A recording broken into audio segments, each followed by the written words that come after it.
is actually the end of an obscure Jewish holiday called Tu B'Av, which is the Jewish Valentine's Day, a day dedicated to love.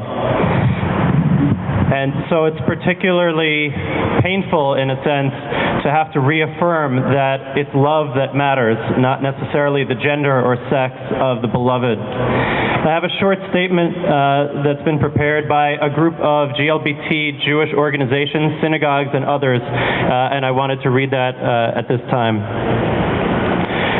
On behalf of our lesbian, gay, bisexual, and transgendered synagogues and organizations in the United States, we wish to express our deep sadness, outrage, and commitment in the wake of the horrible attack on the Israeli Gay Youth Organization's drop-in center last week in Tel Aviv.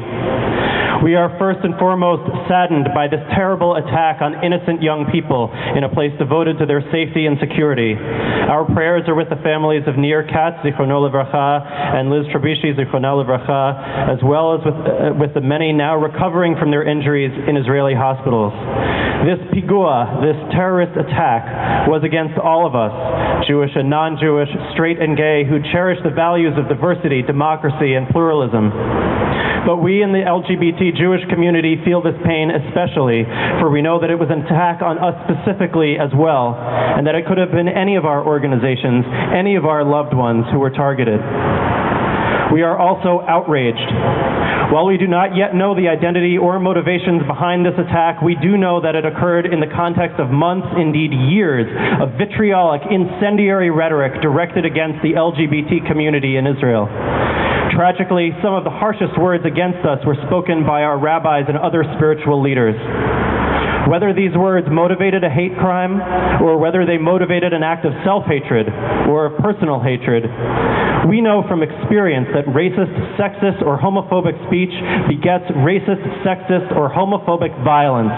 We therefore condemn not only the attack itself, but also the climate of hatred that political and religious leaders helped create.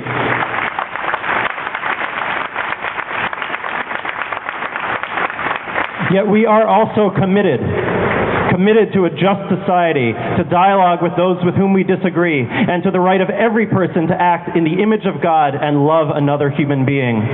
We will not stop or slow our advocacy for full legal equality in the United States and Israel for LGBT people. We will not be deterred from building support groups and safe spaces, congregations and community centers, social programs and spiritual havens of the very type that was attacked last week. And most of all, we will not allow this attack to strip us of our humanity and our capacity to love.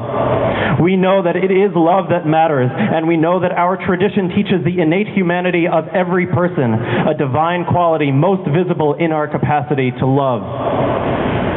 At this time of mourning, we affirm all of these, our sadness, our outrage, and our commitment, and stand with Israel's people and its government as it works to bring the perpetrator of this crime to justice.